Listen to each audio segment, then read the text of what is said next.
Good evening. Call the meeting of Bridgeport City Council to order August 25th, 2025. Roll call, Madam Clerk. All right. Mayor Robert Matheny. Present. Councilmember Don Burton. Councilmember Jason Campbell. Present. Recorder Hank Murray. Here. Councilmember Clayton Rice. Here. Councilmember Jacqueline Rominger. Here. Councilmember Chris Kinney. Here. Thank you. Thank you. Invocation, Pastor Steve Elderbrook of the Bridgeport Presbyterian Church. Pastor Steve, if you would go to the mic there. All rise, please, for the invocation. Let us pray. God, we are thankful for your continuing presence and guidance in this community, this special place that we all love so much. We ask your blessing upon all who live here, work here, play here, visit here. We ask special blessing on our city employees and those who do the work on our behalf, on law enforcement and firefighters and emergency services. Special blessing we ask on Bailey and Travis, who will be sworn in to do service for us this evening. God, we pray you will be present here in this meeting tonight, that you will be with our mayor and our council members. You will give them open minds and open hearts and listening ears and wisdom in all decisions they will make. And God, we ask that you continue to bless us and this place where we live, and we pray that will continue for many years to come. And we pray this in Jesus' name. Amen. Amen. If you would remain standing for the Pledge of Allegiance, Recorder Murray, if you would lead us, please. I pledge allegiance to the flag of the United States of America and to the republic for which it stands, one nation, under God, indivisible, with liberty and justice for all. Thank you. Be seated.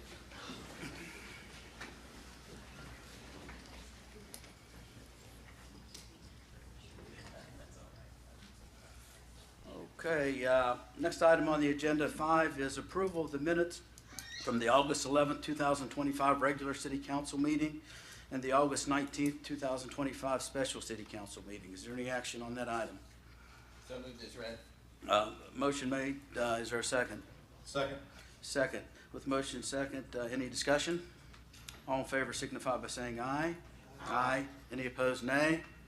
Motion carries. Item 6, public comments. We have two people signed up.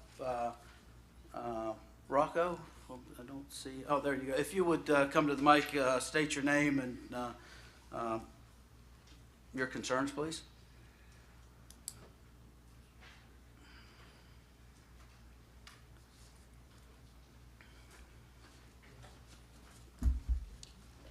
Thank you for the time.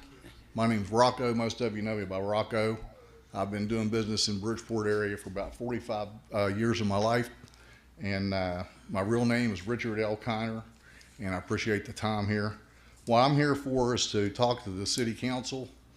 We need to support our mayor. We need to be behind him. He's new. He has an excellent track record. He knows what he's doing. We need to trust him. And the reason I decided to come here was because I'm a face you never see. Okay? And so sometimes when someone addresses you that you're not familiar with or you haven't talked to in a while, you might open your ears and listen. Okay? I'm not the problem solver.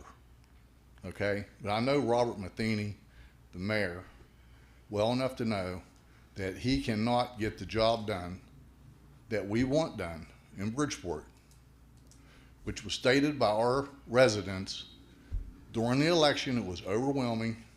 We want him to lead us without your support. So whenever there's an issue, I'm asking the city council to dig deep and really think about what you're going to make your decision on, which way you're going to go. Because it's going to be virtually almost impossible for him to achieve his goals without your support. And I thank you for your time. Thank you, Mr. Conner. Next, Mark Dilland. Did I pronounce that right? Mark, if you would state your name, please. My name is Mark Delana. Delano. You guys And will have to I get did better on your scribble. penmanship. I didn't use my glasses to Okay. write, so I had to just squint. I get that. I'm just here real simply. I have been in development my whole life. I'm 66 years old. So I'm here to say I have seen TIFs all over the US of A. And I have seen wonderful things come out of it. And I just wanted to state, because I know it's some things that we talk about, and I ran into some young lady out front and we were talking about it, that TIFs are great tools, is what Earl Ray Tomlin stated when he passed the legislation. And I do believe that Bridgeport has been a little bit misinformed on the value of TIFs, and that the city does benefit from TIF financing. And I do know that for every 25 cents invested, 75 cents comes back to the city. So those are just simple facts that I just wanted to get out there. Thank you. Thank you, Mark.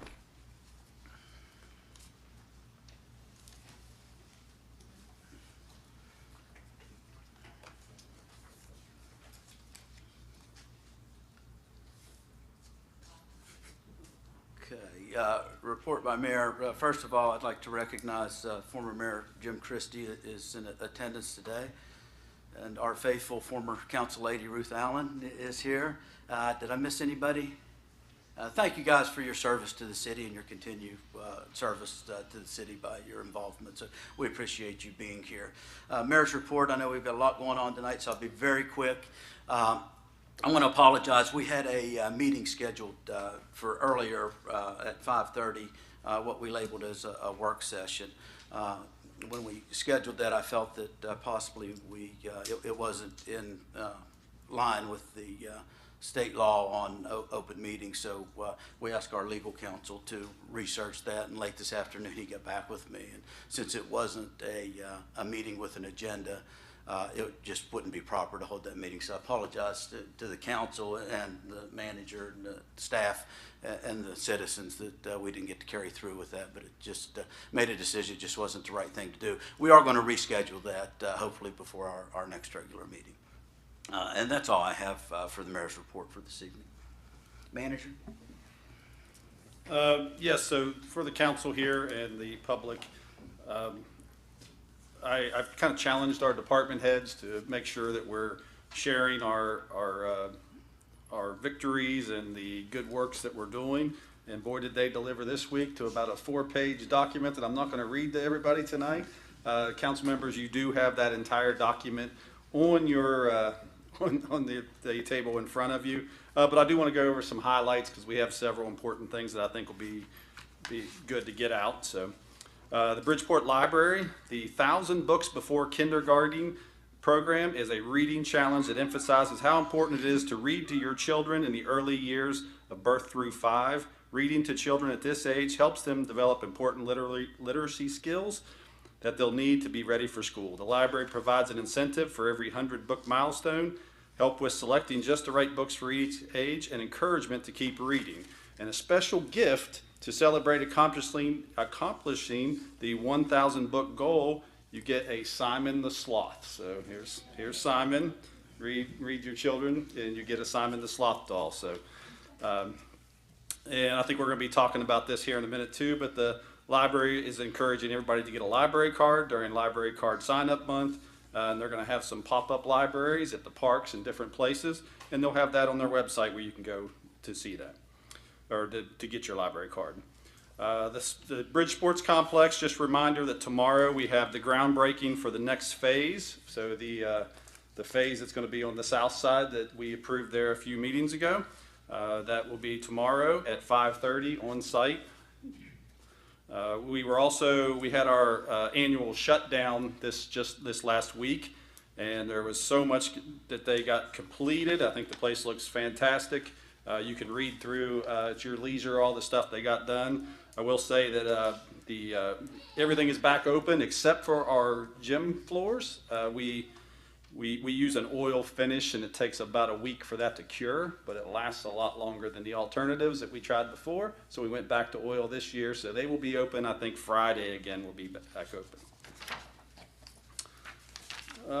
The Bridgeport Cemetery, they're reorganizing and updating, going over drafts layout of a new office space that we're looking at up there. So we hope to have something for that pretty soon. And their grounds crew is still hard at work mowing and trimming and keeping the place looking nice as it always does. Community Development Shred Day will be October 4th from 9 to 12. That's always held here at City Hall. You can bring your documents that you needed shredded down, and we will take care of that for you. They've issued 623 permits to date, totaling $680 million in construction. We've also ordered some new street lights for Sherwood Road, and Public Works will install those when they arrive. We've also working on some uniform signage. We've ordered signage for the city garage, the Bridgeport Cemetery, and the wastewater treatment plant that all are lacking city signage right now. Emergency management. We shortlisted 4 firms that we will be interviewing for the emergency operations plan update. So that will be coming up here soon. Also, the work that we approved for the slip through FEMA on Thompson Drive is nearing completion. The fire department took delivery of 2 new airbag systems. These will replace the ones that were due for replacement. The system has multi-use for lifting, shoring, and stabilizing. And all 3 shifts will be doing in-service with those systems before placing them into service.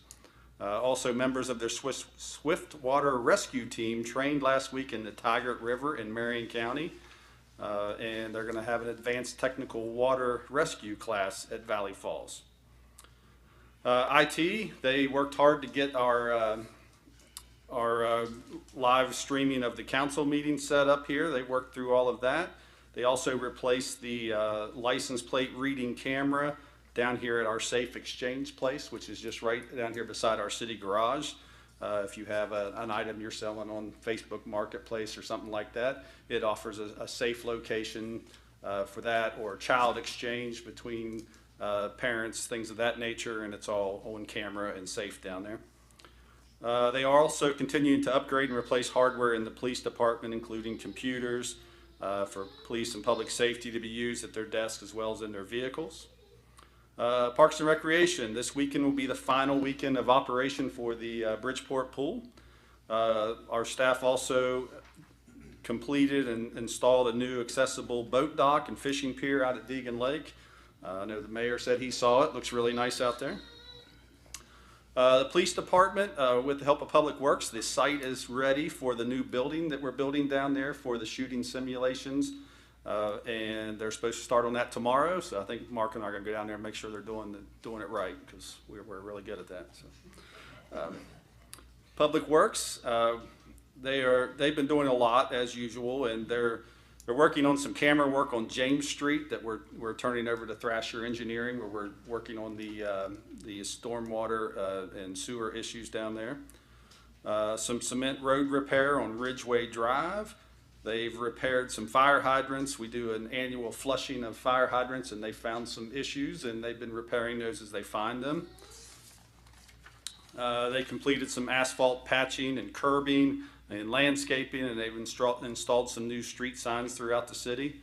Director Grimes would like to mention that he had 2 Bridgeport High School students that worked for him this summer, Aiden Carlson and Jack Burnett, and he just wanted to just give those guys a shout out, what a great job they did. And we see that with a lot of our part-time employees throughout the summer in our various departments, but he said they were probably 2 of the best he's ever had. So he wanted me to throw them out there. Wastewater treatment plant, we had our annual sanitary survey inspection with the Bureau of Public Health and received no major deficiencies reported. They also wrapped up the water and sewer mainline extensions for Bella Vista development, which is a BF4 property up there. So in the next couple meetings, I will have an agreement with the Department of Highways for the 131 widening out by the bridge there. So we're going to be working on that. They need a little bit of our property there, so I'll have those agreements for you at the next council meeting. We're going to talk about some work with the Thompson Drive slip. There was, as you guys know, there was a secondary slip that happened a few weeks after the first one that FEMA has not chosen to help us with. I'll have an engineer's recommendation on what we do with that and the cost and everything for that, so we can consider that. We also have some issues with a couple gas leases that are on city property, so I want to bring some stuff for that. There's one for sure that we need to act upon, but those are some of the things that we'll have for you at the next council meeting. Joe, thank you. You're doing an outstanding job. Thank you. Appreciate you. Okay, next on the agenda is awards and presentations. So I'll come down to the front, and I'll ask if anybody is here to receive proclamation on International Overdose Awareness Day. And I see a hand up in the back.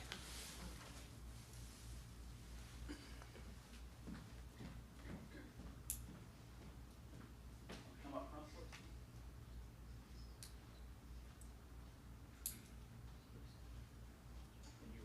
Hang on, McDonald. I think we might do that. We have. A time or two. Yes, we have. I have the hair secondary response team. Okay, so you've presented a law to law enforcement. Yes, I have. Very nice to see you. Okay. International Overdose Awareness Day, August 31st, 2025. Whereas in the past year, the state of West Virginia has recorded the largest reduction in overdose deaths in the nation. Congratulations. Whereas in 2024, West Virginia had a 41% reduction in overdose deaths. It's a good time to clap. Whereas first responders continue to play a vital role in combating overdose deaths in combination with teams like the Harrison County Quick Response Team, from Healthy Minds Clarksburg through prevention and outreach programs such as Narcan distribution. Whereas International Overdose Awareness Day is observed August 31st each year, with events taking place throughout the week in more than 40 counties, giving people a chance to come together with others in the community who understand what it means to lose someone to overdose and to push for change both locally and globally. Therefore, I hereby proclaim August 31st as International Overdose Awareness Day, signed by me, Robert G. Matheny, Mayor. Congratulations. Yeah. Anything you'd like to say? Yeah, you did. You got it. Very good. Thank you. Absolutely.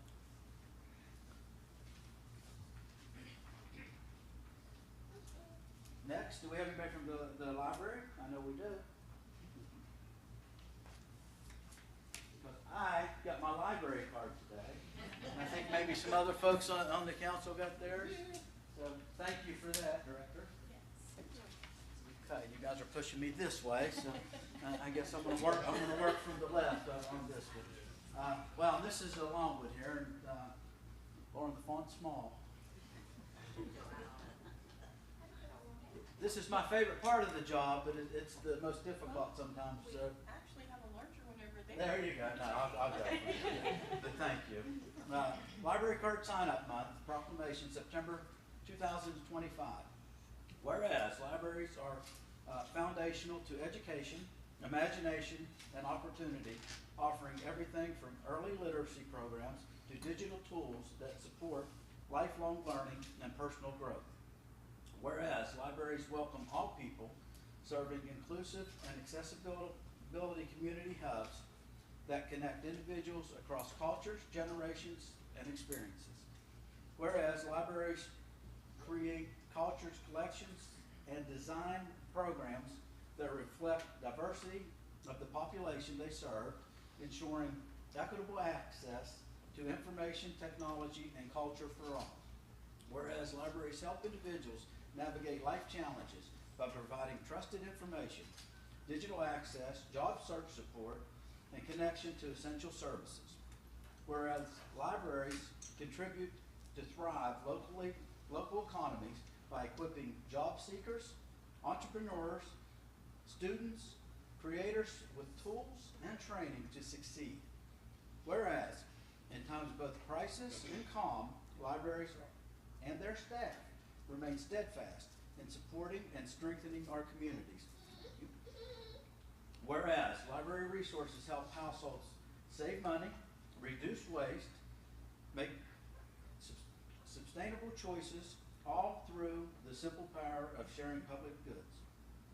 Whereas, a library card opens doors and endless possibilities from books and technology and lifelong learning of imagination. Now, therefore, be it resolved that I, Mayor Robert Matheny, do hereby proclaim September 2025 as Library Card Sign-Up Month in the city of Bridgeport and encourage all residents to sign up for a library card and explore the endless possibilities it offers. Signed by me, Robert G. Matheny, Mayor. Congratulations, guys. Thank you so much.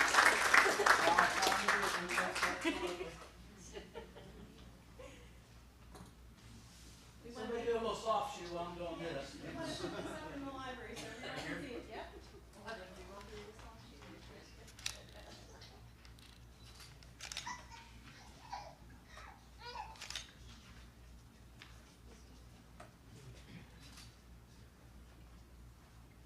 Thank you so much. And if you could get a photo, all the council members are going to show you their library cards. Come on down if you guys want. Come down or stand up there, whatever works. I'm always the short one anyway, so stand up in the back.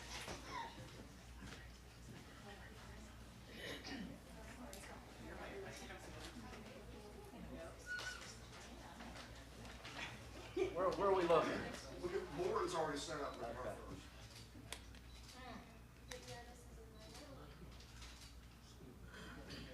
Now we Stay there, look at me.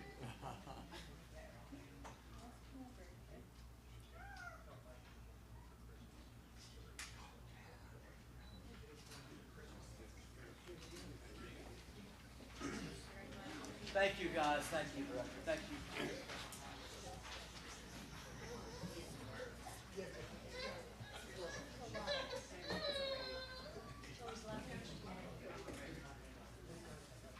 Okay, now another great part of this job is bringing the best and the brightest. Chief, if you and Officer Holland come forward.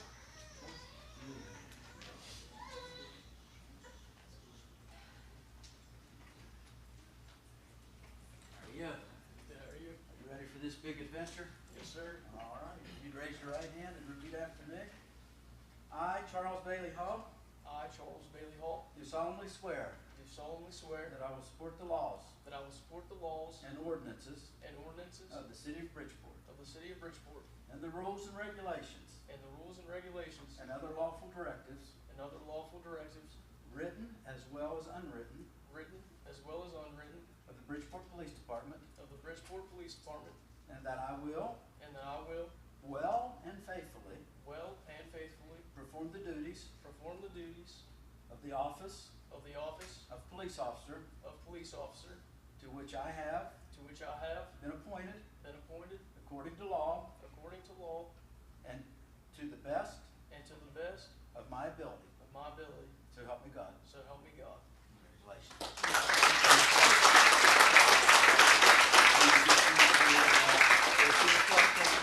Yes, sir. We'll take care of that. Chief, I'm gonna get our next. Travis Lowe. I understand you guys just got back from the police academy. Yes, sir. Yeah, we'll ask you here in a minute how that was. Let's take care of the important thing. If you'd raise your right hand and repeat after me. I, Travis Lowe, I, Travis Lowe, do solemnly swear do solemnly swear that I will support that I will support the law the law and ordinances and ordinances of the city of of Bridgeport the city of Bridgeport and the rules, and the rules, regulations, regulations, and other lawful directives, and other lawful directives, written as well as unwritten, written as well as unwritten, of the Bridgeport Police Department, of the Bridgeport Police Department, and that I will and that I will well and faithfully well and faithfully perform the duties perform the duties of the office of the office of police officer, of police officer, to which I have been to which I have been appointed appointed according to law according to law and to the best of my ability. and to the best of my ability. So help me God. So help me God. Congratulations.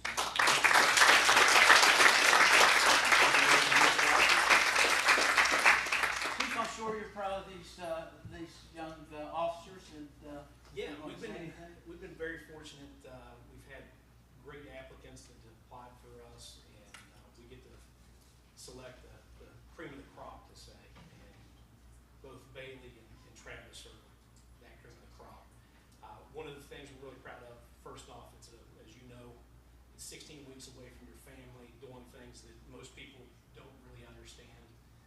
You're sequestered away for a reason, to put you through stresses. But one thing that they both have is great families that support them. I know Bailey's family as well as Travis's family. I had the pleasure of getting to spend time with both of them at the academy on Friday, and just great people. And also heard one of the best indications to begin a ceremony from Mr. Officer Lowe. So Well, maybe we can get him back here to a meeting absolutely, at some he point. did a really great job. These gentlemen are great. They've earned a great certification, and I look forward to the next 16 weeks to get their field training out of the way. But I'd like to have you guys come up and get some pictures, and then your families get some pictures. Are they allowed to talk yet? Absolutely. I know you wasn't at the academy. Yeah. If you guys want to say anything, if you don't, that's okay too. Don't let us I'll just talk for a moment.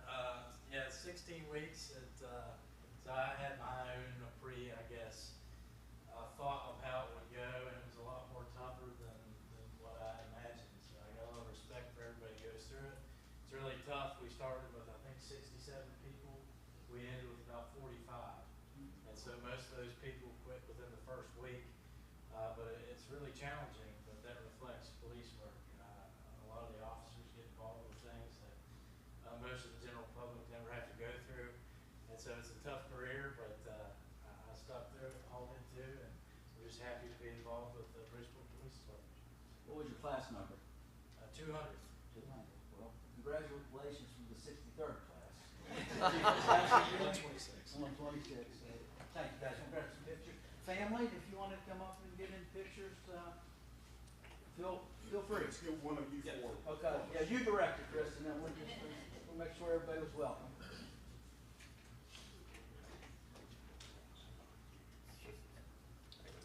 One with the flash.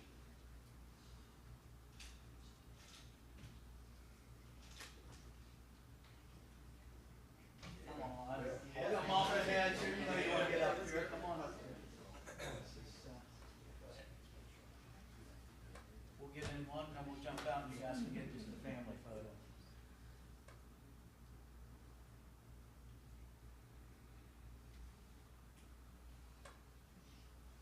We good? You guys want to get one just You a want family? one? Just you. He's like family now.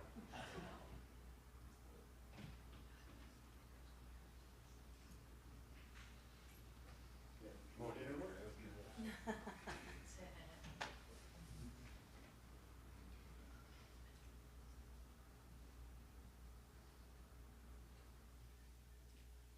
One more.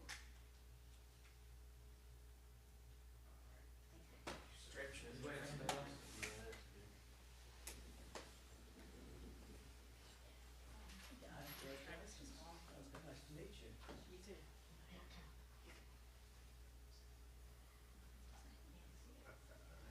This one, you want to get out of the way and got to get just a family.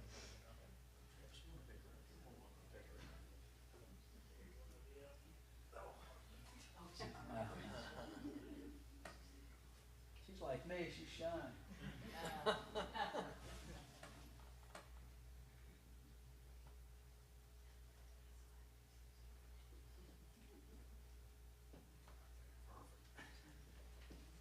Now, if you guys want to just get one. You want one with just, Which is good. there we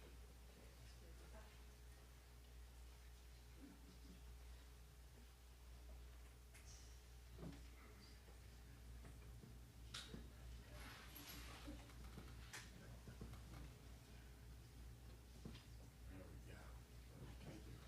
Thank you.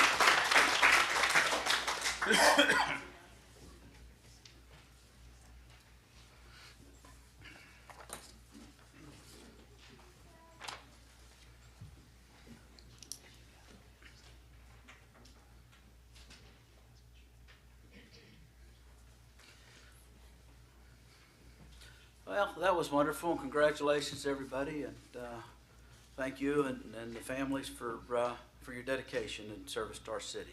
And that brings us to item 10, reports. There are none. Item 11, unfinished business. There is none. And that brings us to item 12, new business. First on that item agenda is 12.1, consideration and act on general fund budget revision number 4 for fiscal year 25-26. Our finance director, Sharon Haddix, is here. Ms. Haddix, if you would update us on that agenda item.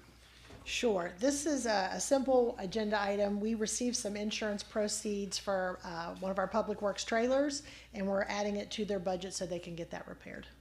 So it's a total of $7,934. Thank you. You're welcome. Any action on that by council? Moved as read. Motion to move that. Second. A motion and second. Any discussion among, oh, this is a roll call. Okay. I apologize. We'll do a roll call vote. Mayor Robert McKinney, Yes. Recorder Hank Murray, Yes. Councilmember Don Burton, Councilmember Jason Campbell, Yes. Councilmember Chris Kinney, Yes. Councilmember Clayton Rice, Yes. Councilmember Jacqueline Robbinger. Yes. Thank you. Thank you. Okay, that moves us to item 12.2, consideration and act on continuation of investigation B with Flannery Georgelis LLC, not to exceed $25,000. Is there any action by council? I make a motion that we approve the continuation of investigation B, not to exceed $25,000. There's a motion. Is there a second? I'll second it. Motion second on the floor. Madam Clerk, if you would do a roll call vote, please. Recorder Hank Murray, Yes. Councilmember Don Burton, Councilmember Jason Campbell, Yes. Councilmember Chris Kinney, Yes. Councilmember Clayton Rice, Yes. Councilmember Jacqueline Robbinger, Yes. Mayor Robert McKinney. Yes. Thank you. Okay, the next item, I just, from advice from the city attorney, I just want to make a statement prior to that, just on a point of order. Section 12 of our city charter is a part that pertains to personal interest of members of the governing body and its effect. It reads, any member of the governing body having interest, direct or indirect, other than as a citizen of Bridgeport in any matter to be acted upon in any way by the council shall have no vote on such matter, nor shall be privileged to take part in discussion, therefore, or thereof, except by unanimous consent and upon the request of any other member of the governing body. The member shall retire from the session until such matter has been disposed of. I'm just going to ask if anybody falls in that category and would want to request to follow the charter on that, now would be the time to do that. If not, I'll move on with the agenda item. I have a comment. Yes, sir. Yes, sir. I have a minority interest in Bridgeport Storage that owns a piece of property in the Charles Point TIF district. I think a couple of things. I should not be excused from voting because I'm a member of a certain class. And again, I'm a minority party interest owner of Bridgeport Storage. West Virginia Code Chapter 6B1 and 2 have addressed this, and we could retire and look at that code if we need to. The West Virginia Ethics Commission has addressed this, being a minority owner in a company that owns real estate in a TIF district. Robert's Rule of Order has addressed this. I think this appears to be an effort to prevent my vote. Prior to this meeting, there are 4 council members. Councilmember Robbinger, Rice, Burton, and Murray all requested a work session on this topic that was denied by the mayor. And we wanted a work topic solely to bring the new council up to speed on TIF just TIFs in general. I've been blessed to be on council going on year 3, and I'm still learning about TIFs.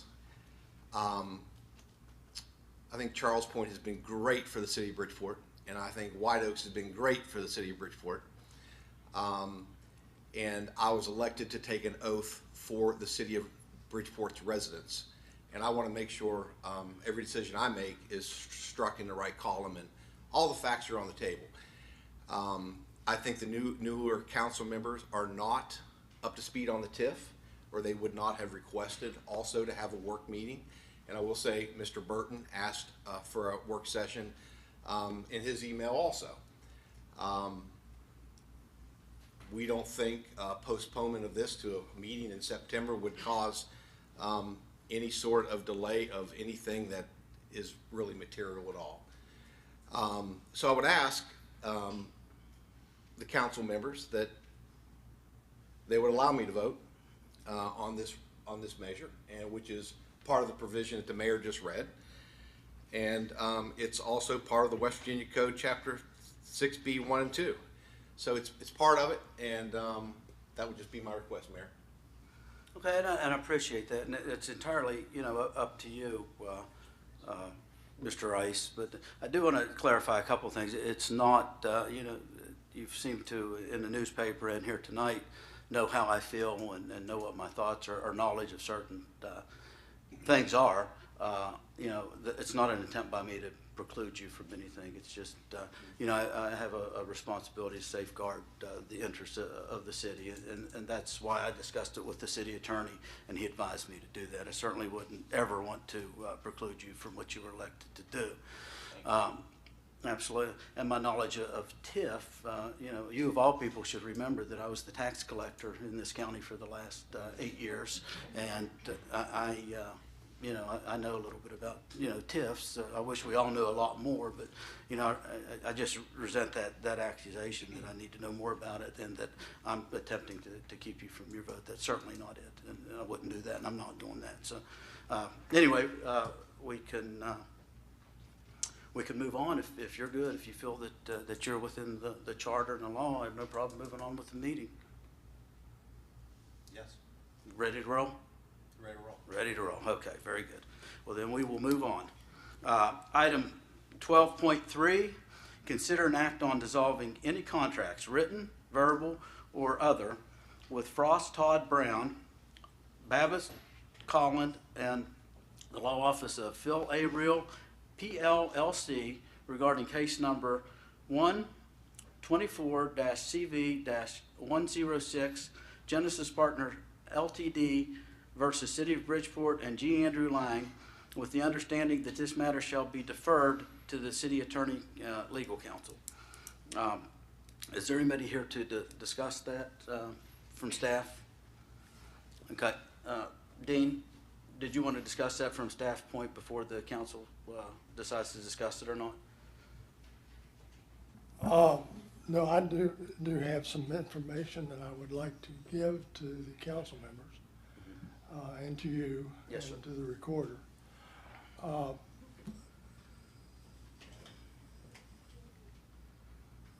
Both law firms are aware that this is on the agenda tonight. The charter provides that the city manager appoints and may discharge the city attorney, and that the charter also provides that special counsel may be hired with the consent of council. And there was consent given by the council for the appointment of Babs Clellan and Carrie Cecil, who is a certified bond attorney. And that's a specialty that I readily admit is a little beyond my practice, beyond my specialty. And Babs Clellan is a litigation law firm, and Tim Miller is a well-respected attorney in the litigation field. So that's the background of how they were retained according to the charter. I would point out one thing, that if once you make an appearance in court on behalf of a client, you cannot withdraw without court approval. So even though counsel would elect to in effect discharge by agreeing not to pay these two firms, they can only withdraw as counsel with the court's permission. So they would both have to file a motion to withdraw as counsel, and in that motion, it's traditional, I don't know whether it's legally required, they appoint a successor attorney. I know that, so whatever we do here, or whatever you do, it's still subject to court approval in the Circuit Court of Kanawha County and in the United States Court for the Northern District of West Virginia. So I apologize. There's part of that I couldn't hear. Did you say you did or did not have expertise in this area? I apologize. I am not a bond attorney. Okay, I just want to make sure I heard you right. Okay. Yeah, the city has always retained outside bond counsel. With the $42 million bonds that we issued for the bridge, we had outside counsel. Cam Seacrest of Bowles Rice. We've had a lot of times it's been Tom Eamon with Steptoe and Johnson. So I mean that's a very specialty practice. The issue at hand in 12-3, where we are the defendants in the federal case Yes. From Genesis Partner, does that case revolve around or have anything to do with bonds?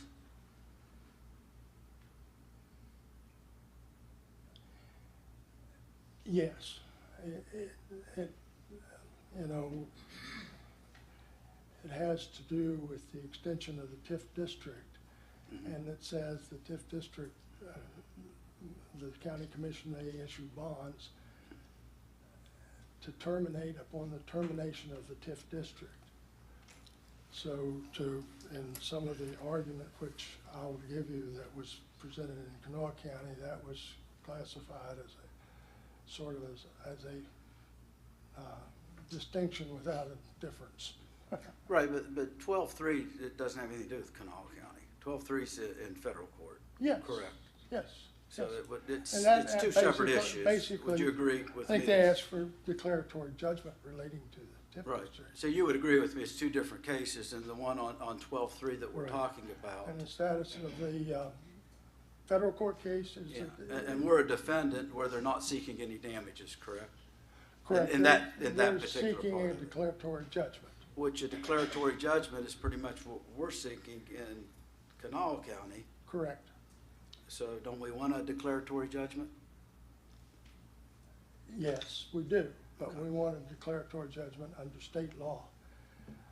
There's a couple of cases that have been decided by, one by Judge Klee, one by Judge Keeley, that said in essence, when the federal constitution is the same as the state constitution, that the federal court will defer to the state court.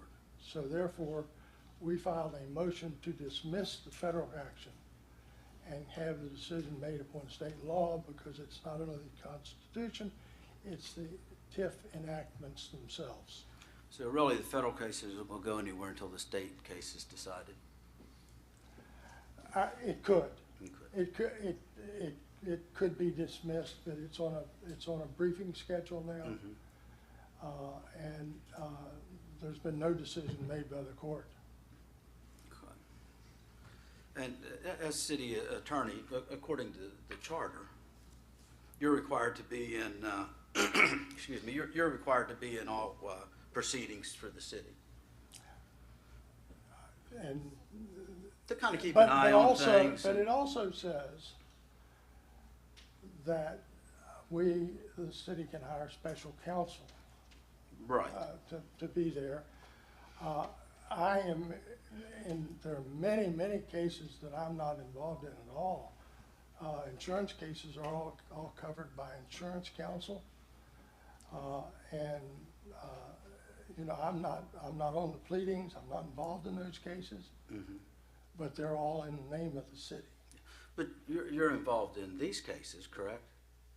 I'm involved in the cases in that I get reports, and which I've copied, which I'll give to every member of council. Then have numerous discussions and research back and forth. I mean, I have the bills, Dean. I have the bills. I have the bills. I know what I'm asking. Yeah, I do confer with them. They ask me things, and I. Do you know what our bills are totaled up to this point in this case? Probably a couple $100,000. Getting close.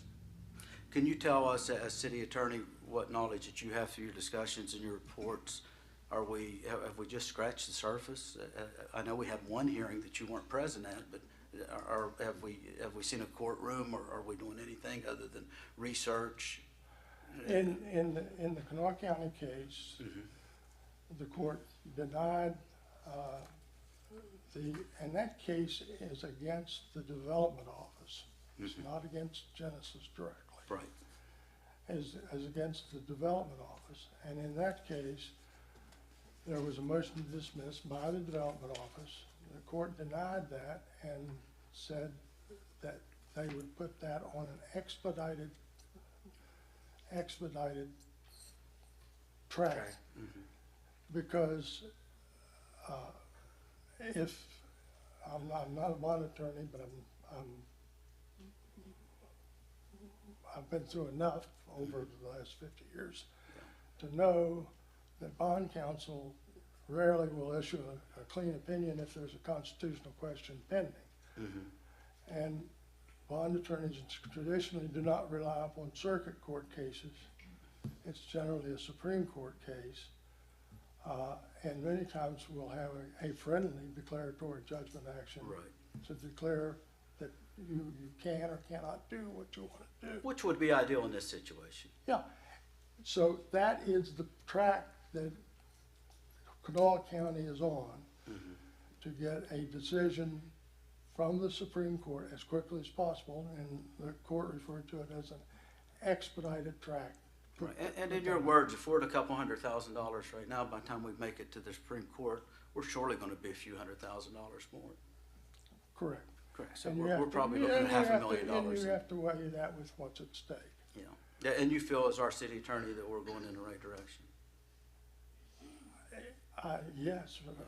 I mean, it was. Because I mean, you've met with these guys and you talked with them. You know. Yeah, I think you actually. And I think it would be good for you to talk with them. Yeah, I've tried. Trust me. So I guess on March 27th, 2024, you and some other people actually went to Charleston and met with these guys. Yes. Yeah. And well, they To the were tune told of- they didn't have any facts at all. Yeah, to the tune of $1,462.50, which was a four-hour meeting. I don't know. And you guys must have been working hard because you ate good that day, because you got $116.99 because the attorney charges for both breakfast and lunch that day.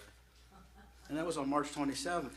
Dean, do you remember what day this was brought before council and the contract was approved? Mr. Mayor, that's getting a little off topic, don't we think? I mean, we need to go back to the merits just of the case, not rehash what they ate for breakfast, I don't think. What's the merit? Chris, hold on a minute, point of order. Point of order. This is our opportunity to talk to staff about questions to make an informed decision, and that's what we wanted.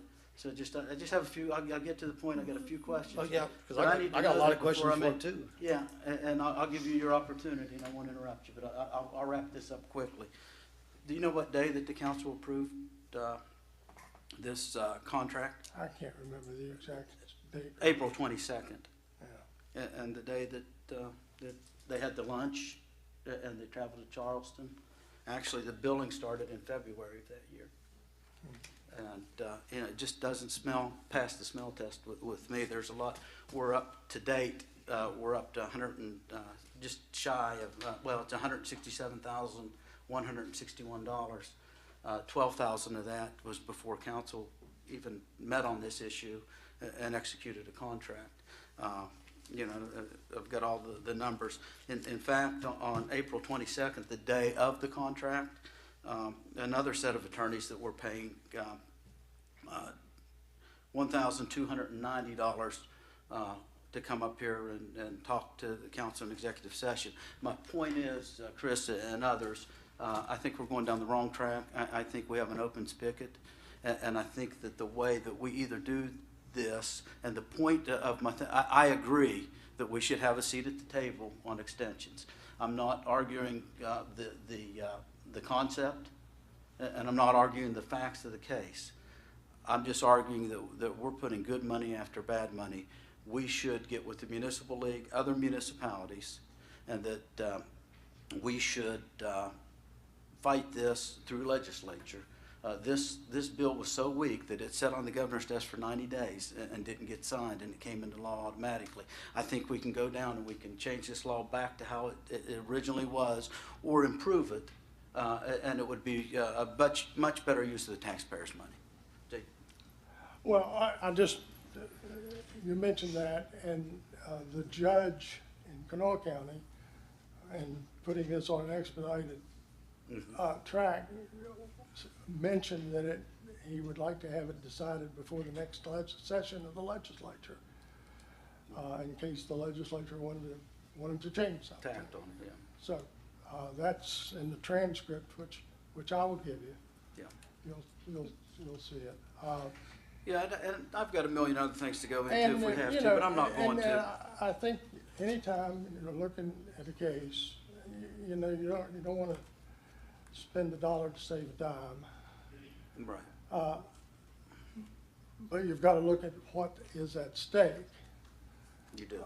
If you took just what the increment is out there today and multiply it by 15 for the 15-year extension, the city would forego almost $3 million in tax revenue. And you know that between now and 2035, when the existing bond terminates, and then from then on out to for 15 more years, that something's going to be done out there. It's being done all the time with the construction of new homes. Right. So that estimate, that $3 million, is that just property tax, or did you take into consideration? That's the city's share of the property tax. The property tax. But did you take into consideration the 1% that we get through home rule and B&O tax, the jobs that we provide? Well, B&O tax, that would be an offset. Yeah, because again, I know a little bit about this. It's been a lot of years with tax collection. The city gets, when we collect when the county collects the taxes, the school board gets 62% of it. So much of it goes to levies and fees, and so much of it goes in county general, and a little bit of it comes to municipalities. Correct. You're correct. Yeah. And we get sales tax. All of the sales tax is pledged to the bridge and/or recreation. So that's not available for such things as repaving streets. Right. And the problem with extending beyond 30 years is that everything that was constructed has served its useful life. So it has to be either replaced or completely rehabilitated. And we've already repaved one street out there at city expense. And when the city assumes all of that, it's the streets, it's the water, it's the sewer, it's the street lighting, it's the police protection, the fire protection.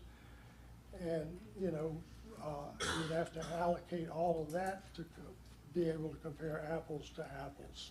So like in my neighborhood, there's about 15 houses, and what the city brings in on property tax on my house, do you think that supports the sidewalks and the roads and the police and fire protection in my neighborhood? Probably not. We're not in a profit-making business, are we? No. No, we're in a service No, providing and- business. And we, years ago, we did an analysis to determine whether or not to annex certain areas that were strictly residential. And it was the property tax and the 2% utility tax and all of those on residentials did not support the services that were rendered. Right. So that it was not financially beneficial for the city to simply annex residential areas. So the city adopted a policy of saying, we will annex residential areas, but we want a blend of commercial areas in with that. To help with the cost. Well, I'm not going to put any more on you. Thank you very much. Very important. Good answers. Good answers. And I know, let's just start with Jacqueline and work up if that's all right, if there's any questions for anybody, me. I've met with Mr. Delana and Mr. Corton at Charles Point. Once I heard about the vote last week, I emailed our attorneys, I emailed Sharon Hinkle, I emailed the city manager. This is so complicated. You cannot make a decision based on 4 days of trying to wrap your head around this. So we are all, I don't want to speak for everybody, but this is, it's complicated. It is. And I personally would need more time to make a decision like this, honestly. So on the federal side, we talk about dissolving the contract with the current attorneys and turning it over to our lawyers. My main question is, do you feel comfortable if we did that?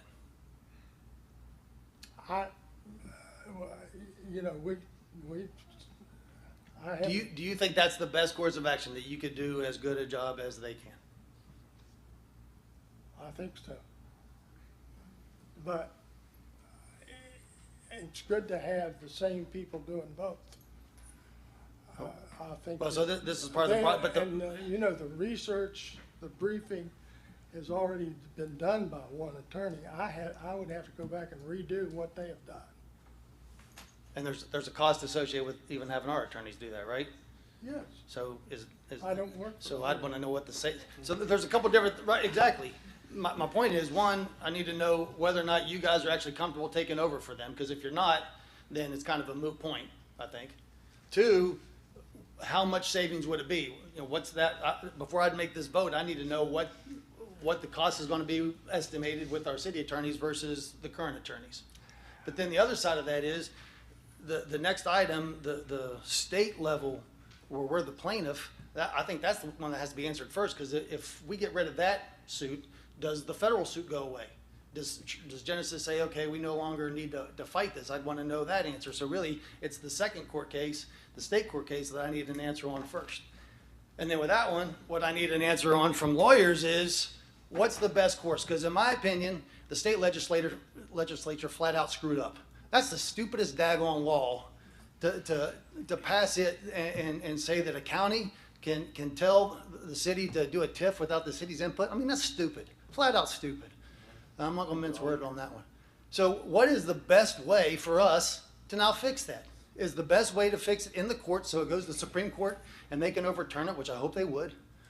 Or are we more likely to have success and quicker success by just going through the municipal league, which I'm very willing to entertain. You and I have talked about that. I'm more than willing to entertain that, and get all the municipalities on in the city who I'm sure think the same way. They want to have input on these things. And if all the cities go, hey, legislator, pull your head out and change this law, then I would rather go that way so we quit bleeding money, because this is a ton of money. I can't stand how much lawyers cost. These are the answers that I need before I can make a decision one way or the other, which, and if we can have that discussion now, I'm all for it. I'll stay as long as it takes to get that answer, because I don't want to pay that kind of money, but I want to get this junk off our plate. I want the city to get control back over its own taxes. You talk about the benefits of the TIF. I get the benefits of the TIF in general terms. What I don't necessarily understand is why the whole TIF district needed to be extended when TIFs are for promoting development that wouldn't happen otherwise. Why is the north side of 279 need TIF still when it's already been, all the grading's been done, everything's set up for businesses to come in? The south side, I absolutely get why it needs a TIF. I mean, there's still a mountain that needs to be taken down. Part of it has been done, but I've seen the plan. There's a lot of stuff that needs to be developed that's gonna cost a ton of money. TIF district makes a ton of sense on the south side. I just don't understand why it makes sense on the north side still. And I would love for the city to have input on that and say, hey, county, back up a second. Can we split this up? Was that conversation ever had? Can we split this so it's not the whole district the TIF is extended on? So this is a huge issue that I got a ton of questions on. Well, some of the things, some of my advice would be attorney-client privileged. I can answer some of your questions pretty quickly, but I don't think it's appropriate because it's attorney-client privileged. There have been discussions just along the lines that you've talked about in terms of splitting the baby. But those discussions are privileged as negotiations, and I would be happy to do that in an executive session. Anything else? Mr. Rice? Couple, maybe three quick comments. One is an analogy. I don't think you take a divorce lawyer to a medical malpractice case. I don't think you take a criminal lawyer to a medical malpractice case. You don't take a criminal lawyer to maybe a civil case. And going back to what Mr. Ramsey has said, that who we have hired are experts. And we believe we're in the hopefully 7th or 8th inning of a 9-inning game, that we're hoping for an expedited ruling, as Dean, Mr. Ramsey has indicated, before the next legislative session, which I believe starts maybe January 15th or on or about January 15th. So we're getting near the end of this. Council Member Rominger and Kenny and myself and Mayor, you may be the very best and smartest TIF person in this entire row up here. I'm not taking that from you. We're not. And we did ask for a work session. And I think that's kind of what it still feels like. And maybe we can wrap our arms and come out united and figure this one out. I think would really benefit the residents, the city, how we're postured. And I think that's just a prudent, wise thing to do. And I don't think 2 weeks, 1 week, 30 days is a material effect on anything that is happening. So that would still be my request. Thank you. Thank you, and I believe that Councilman Rice, that we'll come out of this united, because I think, but I do want, one thing, you've said it twice, so I'm going to respond to it. The request to postpone this, number one, the email threads, you guys are on a very slippery slope with violation of Open Meetings Acts. You can't make a decision like that. You can't have a 4-3 vote or whatever in those emails. So that's why I can't act on it. And then once the agenda's set, I can't change it within 48 hours. I have talked to a couple people, and there's some ideas of things we can do to maybe, and if this is the will and pleasure of the council, maybe we can table these items tonight, put it on the table. It'll be on the bottom of the agenda next time. If we want to bring these issues up next time, we can bring them up. Or if there's a new plan of attack, maybe, you know, just thinking out loud, and of course I want to hear what everybody wants to say, but, you know, maybe we cap this like we did the other investigation. Maybe after the $15,000 point or $25,000 point, these people come in and talk to us, because you know, I mean, there's hours and hours and hours of conversations. And Dean, I'm sorry, but you're involved in all of them. All the billable hours, you're involved in the conversation, so you should know exactly what's going on. Pretty much all of them, a good bit of what we're paying for, and you know, and we're paying, if all of these attorneys together, and I get exactly what you're saying, you're right, Clayton, you don't take a civil attorney to a criminal case. I get that, and I agree with you, and you're right. But if we get all these attorneys together at the same time, we're paying $1,400 an hour. So maybe we can just tighten it up a little bit. Maybe we can resolve this in a different manner. And I'm certainly willing to do You that. can instruct me not to talk to them. No, I don't want you not to talk to them. I want you to be on top of it, but I want you to control their purse strings. But with that, I've said enough. Recorder Murray. Yeah, Dean, I appreciate your comments. I mean, they were very well taken. I'm going to tell you, just to show you how old I am, I've been involved with this TIF since it started. I remember sitting in the first meeting when they came in and explained TIF, and I was so confused I didn't know which end was up. And it is still very, very muddy, very, very murky. It's very hard to understand. So I think that we need a lot more discussion. And it's a very tough, there's a lot of money involved, and I just think that we need to step back and do a deep dive into it even farther. Thank you. Overall, I guess the question is, should the city be involved in what's going on in the TIF? Yeah, it seems like we should be. The thing that swayed me on this whole TIF thing, and it is complicated, but in some ways it's really not complicated, because Jamie and Genesis have done a tremendous job of building what they're doing up there. I mean, if you look at a map of Bridgeport and you look at Genesis group, it almost covers half the city. It's overwhelming in what they're doing, and positive. If anyone's to blame, it's the legislature. They decided, and the fact that municipalities wouldn't have the right to be involved in this. Here's what happened with me personally in the whole TIF thing, and this happened about a year ago, 2 years ago, and the statement was, we came up with a number that said that if Genesis paid this much money a year for what you were saying, Dean, like roads and paving and lights, and the number was like $85,000, $90,000, could all this go away? Could all this arguing back and forth of who, could it go away? And I went up and met Jamie and said, Jamie, would you pay this per year so the city would be covered in its expenses? And he said, absolutely.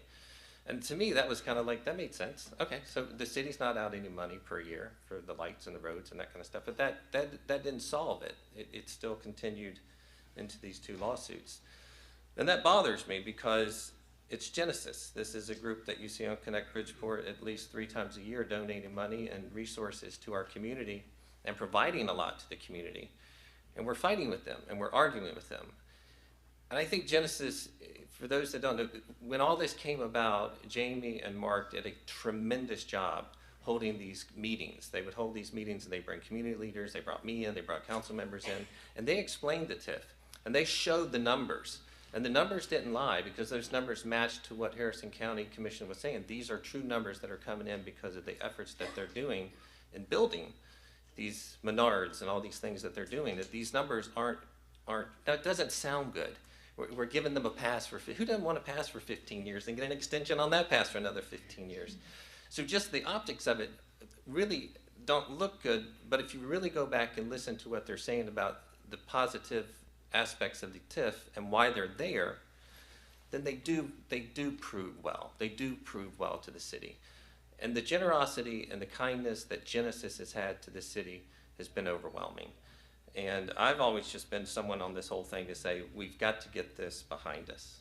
We've got to move on and get either both of these things off the plate and move on. Thank you. Thank you. Right. I guess we're at the point, do we want to make any action on item, where are we, 12.3?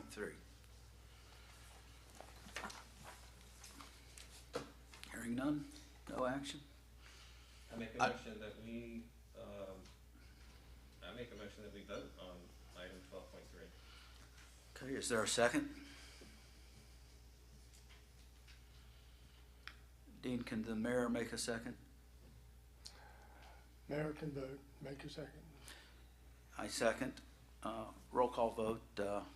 And just to clarify, your motion is as written, to consider an act on dissolving the contracts. Councilman Campbell? Yes.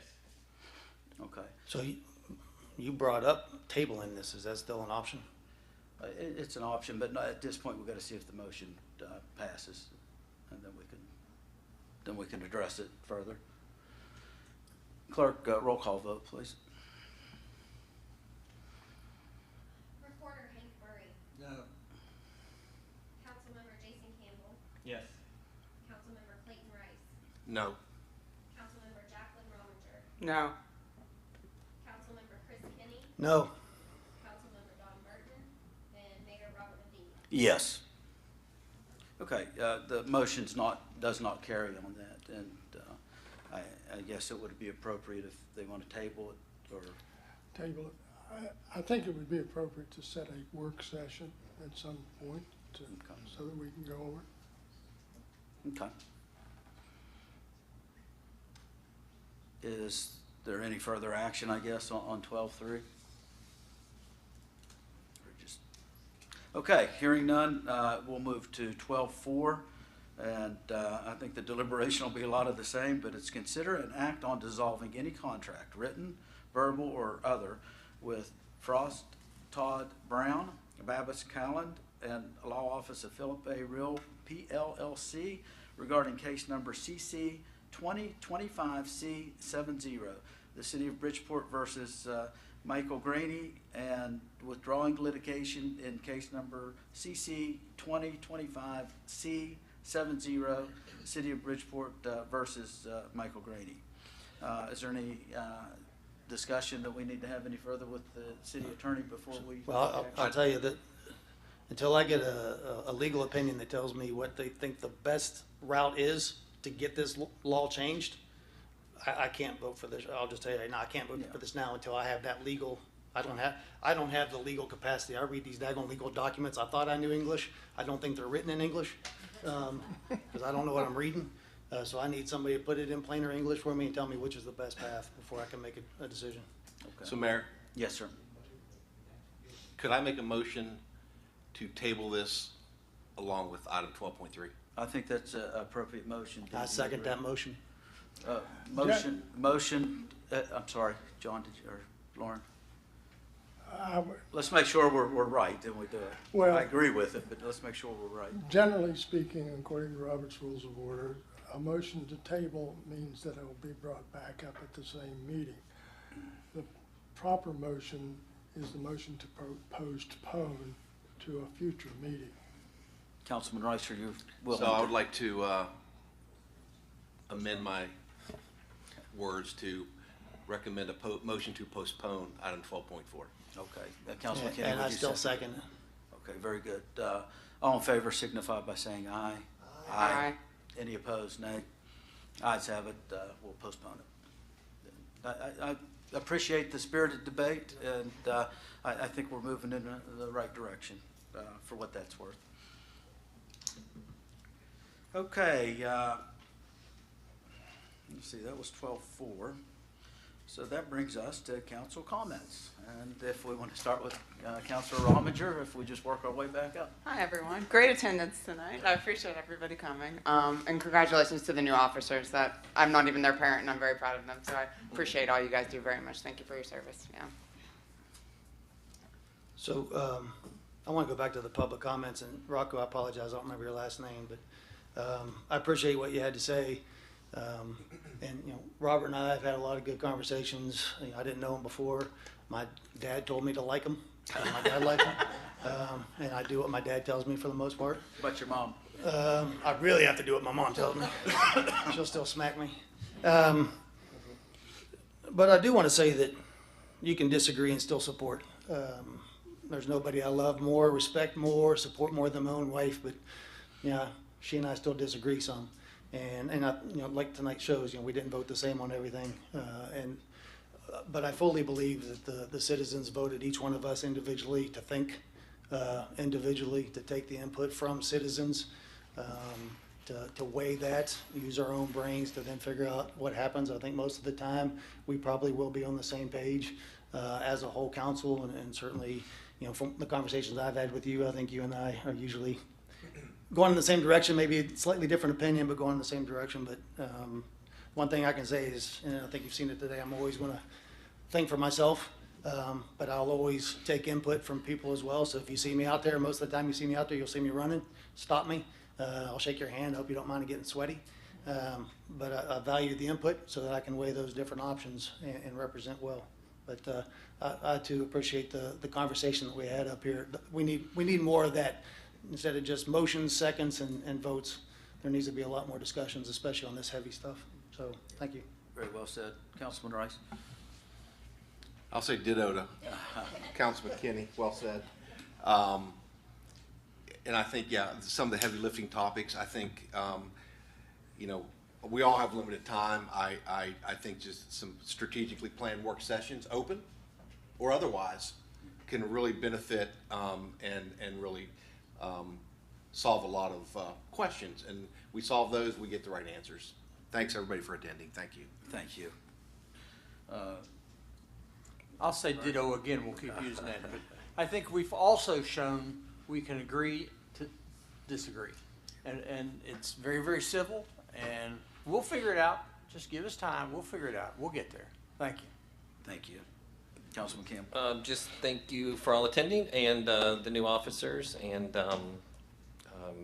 these are some heavy matters coming up, from the investigations to the TIF. We knew this council would have to really debate these issues, so I appreciate the mayor's leadership and prudence and us giving us time to see where we are with these things. But I want to publicly, show my appreciation to Genesis and to Jamie, and for sticking in there and being patient with the city throughout all this. You know, what's interesting about all that, outside of the city council and Genesis, y'all's relationship with the city is phenomenal, and the building and the development you're doing. So kudos to you guys. Thank you. And I agree. We've hit some pretty heavy issues, and it's a lot of information, a lot of discussion back and forth, and just kind of what we have to do. But I like that we're doing it here in public, and I know that we take up time, but I think that's what you all want us to do, and we have a little problem on the terminology, because I can't find anywhere where a work session is part of the state code, but I think we're going to have to start calling those special meetings and agendas, but the same idea, and so we'll move forward together, and we are definitely stronger together and united, and I know that we will be, and that we are. And so thank you all for attending, and those on Zoom, and we appreciate you guys, and we're always available with any input. With that, I'll call for a motion to adjourn. So moved. Second. Motion and second to adjourn. All in favor signify by saying aye. Aye. Any opposed? Thank you.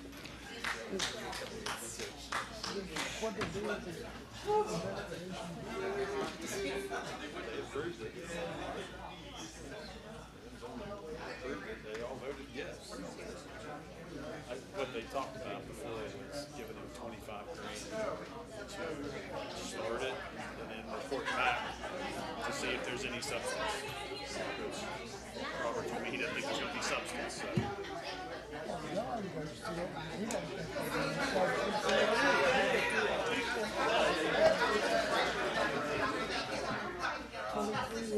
Thank you. Thanks, Dean. Well done.